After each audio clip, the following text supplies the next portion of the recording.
दोस्तों, अगर देखा जाए तो इस भाग दौड़ भरी दुनिया में सुख और शांति कहीं भी नहीं है, पर वह सुख सुकून हमें बौद्ध कहानियों से मिलता है। साथ ही एक नई प्रेरणा भी मिलती है। आज की कहानी आपके जीवन में एक नई उम्मीद का स्रोत बनेगी, तो इस बौद्ध कहानी को लास्ट तक जरूर सुने। एक गांव से दूर कहीं पहाड़ों में एक छोटा सा मंदिर था। उसमें मिनातो नाम का एक युवा भिक्षु रहता था। उसको एक पवित्र मिशन के लिए चुना गया। यह मिशन चोरों के एक कुख्यात गिरोह से अत्यंत महत्वपूर्ण अवशेष बुद्ध की एक भव्य मूर्ति की रक्षा करना था।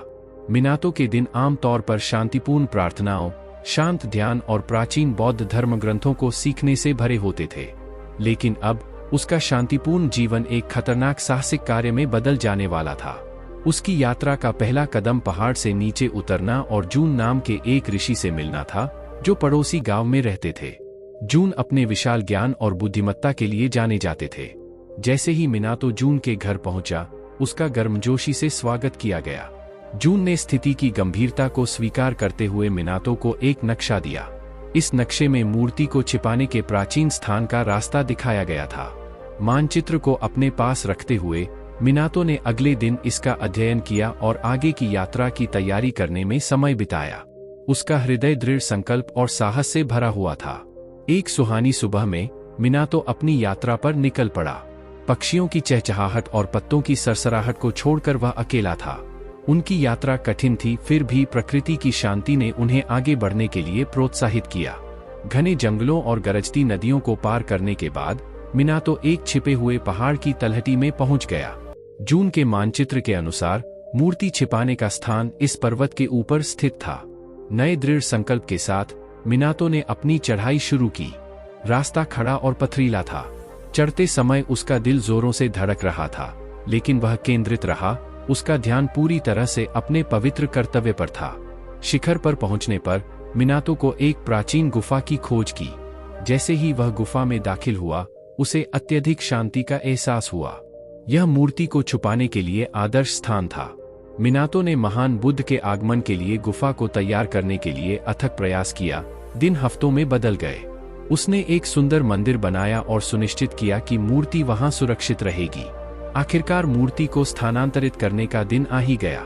मिनातो ने कुछ भरोसेमंद भिक्षुओं की मदद से मूर्ति को गुफा तक ले जाने का कठिन कार्य शुरू किया। जैसे ही वे गुफा के पास पहुंचे, हवा में तनाव फैल गया। चोरों के किसी भी संकेत के लिए हाई अलर्ट पर मिनातो ने आसपास की जांच की। महान बुद्ध की सुरक्षा उनकी सर्वोच्च प्राथमिकता थी। अपनी राहत के लिए वे बिना किसी टकराव के मूर्ति को सुरक्षित करने में कामयाब रहे। मिनातो ने राहत की सांस ली, यह जानकर कि पवित्र प्रतिमा अब सुरक्षित हाथों में है। दिन सौहार्दपूर्वक बीत गए। मिनातो सतर्कता से गुफा की रखवाली कर रहा था। प्रतिमा ने एक शांतिपूर्ण आभा बिखेरी, जिससे मिनातो को अपने आध्यात्मिक पथ से पहले से कहीं अधिक जुड़ाव महसूस हुआ। हालांकि शांति अल्पकालिक थी। एक दिन गुफा के बाहर से एक खतरनाक शोर ने मिनातो के ध्यान को बाधित कर दिया। खोजबीन करने पर वह चोरों को आता देख चौंक गया। गिरोह का मुखिया ताकेशी नाम का एक व्यक्ति अपने लालच और क्रूरता के लिए कुख्यात था। वह मूर्ति चुराने और सबसे ऊंची बोली लगाने वाले को बेचने के लिए कृतसंकल्प था। हालांकि डरा हुआ मिनातो अपनी बात पर अड़ा रहा। वह चोरों को पवित्र मूर्ति का अपमान नहीं करने देगा। टकराव अपरिहार्य था और मिनातो तैयार था। महान बुद्ध के सामने खड़े होकर मिनातो ने चोरों का सामना किया। उन्होंने उन्हें मूर्ति की पवित्रता की याद दिलाई, जिससे उनकी मानवता पर अपील की जा सके और उन्हें उनके इरादे से रोका जा सके। ताकेशी ने मिनातो की दलील को हंसते हुए अपने आदमियों को मूर्ति जब्त करने का आदेश दिया। जवाब में मिनातो ने कुछ ऐसा किया जिसकी किसी को उम्मीद नहीं थी। वह आगे बढ़ा और चोरों और मूर्ति के बीच मजबूती से खड़ा हो गया। मिनातो की आवाज गुफा में गूंजती थी, क्योंकि वह पवित्र सूत्र पढ़ता था, जिससे हवा में शांति की आभा भर जाती थी। ताकेशी और उसके लोग आश्चर्यचकित रह गए। उसके साहस से क्षण भर के लिए रुक गए। अचानक माहौल बदलने से चोर सकपका गए।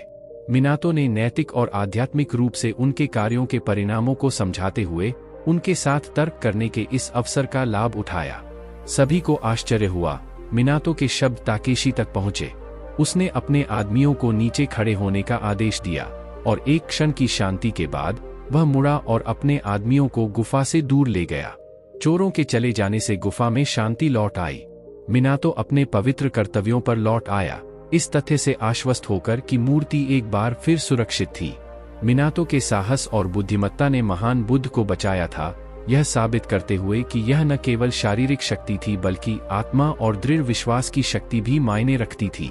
वर्षों बाद मिनातो युवा भिक्षुओं को अपनी कहानी सुनाई। उनकी कहानी ने सभी के लिए प्रेरणा का काम किया, उन्हें अपनी मान्यताओं और अपनी विरासत की रक्षा करने का महत्व सिखाया। महान बुद्ध शांति और शांति की आभा बिखेरते हुए गुफा में सुरक्षित रहे। यह मिनातो के साहस का प्रतीक था, उनके विश्वास और परंपरा की रक्षा के लिए उनके अटूट प्रयास का प्रमाण था। मिनातो और महान बुद्ध की कहानी पड़ोसी गांवों में, फिर पूरे प्रांत में और अंततः पूरे देश में फैल गई।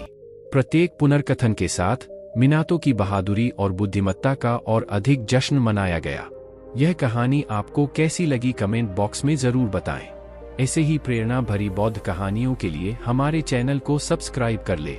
धन्यवाद।